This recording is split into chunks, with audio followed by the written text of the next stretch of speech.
प्यारे बच्चों, आज हम पढ़ने जा रहे हैं बहुत सुंदर कविता सबसे पहले। आइए देखते हैं कविता के बारे में। सुबह सुबह जल्दी उठकर हमें प्रकृति का सुंदर नज़ारा देखने को मिलता है। ठंडी हवा, पेड़ पत्तों की सरसराहट, पंछियों की चहचहाहट मन को बहुत लुभाती है।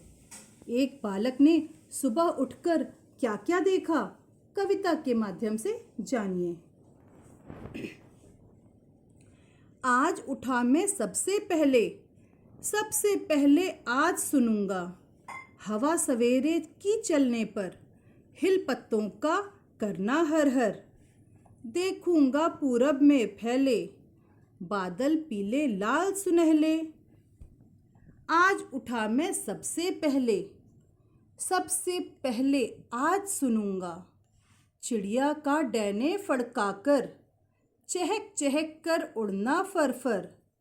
देखूंगा पूरब में फैले बादल पीले लाल सुनहले।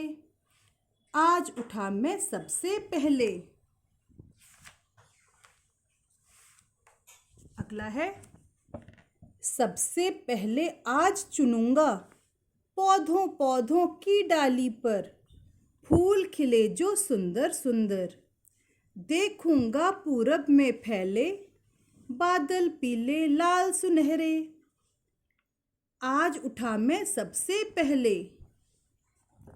सबसे कहता आज फिरूंगा, कैसे पहला पत्ता डोला, कैसे पहला पंछी बोला, कैसे कलियों ने मुँह खोला, कैसे पूरब ने फैलाए बादल पीले लाल सुनहले। आज उठा मैं सबसे पहले।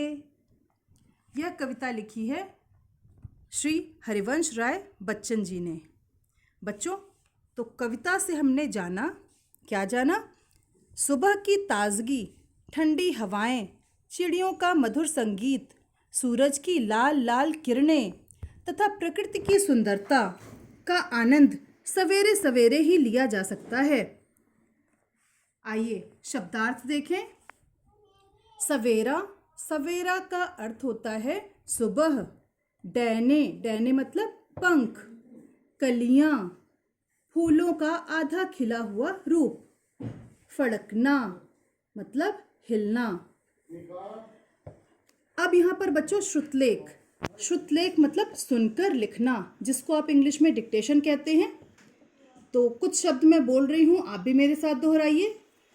चहकना, पूरब, सुंदर, बादल, मुँह, पत्ता।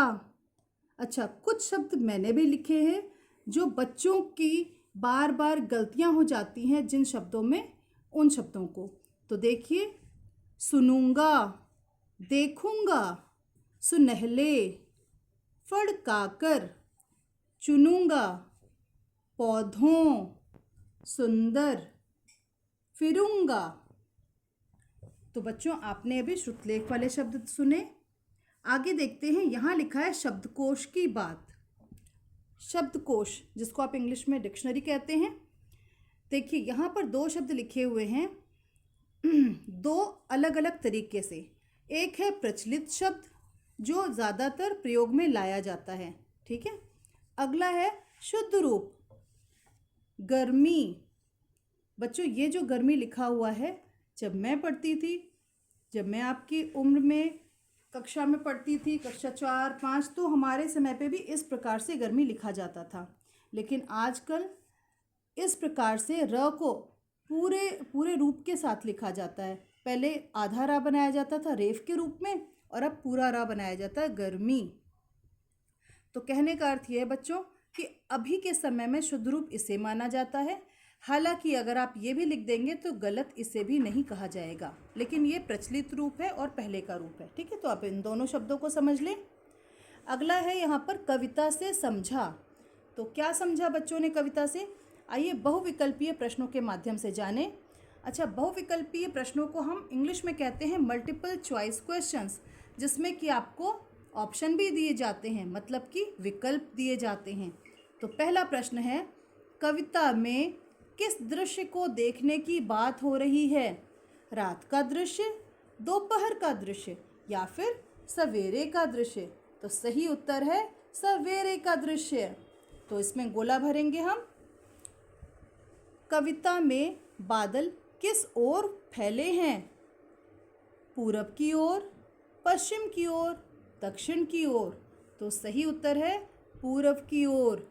तो इस गोले को इस प्रकार से हम अपने रंग से भर देंगे। ठीक है। अगला है, चिड़ियों के पंखों की आवाज़ कैसी होती है? फर, हर हर, झमझम? तो बच्चों फर सही उत्तर है। इसको हम इस प्रकार से गोला भरकर सही बनाएंगे। अगला है मौखिक अभिव्यक्ति। तो प्रश्न है आपके लिए, कविता में सबसे पहले कौन उठा?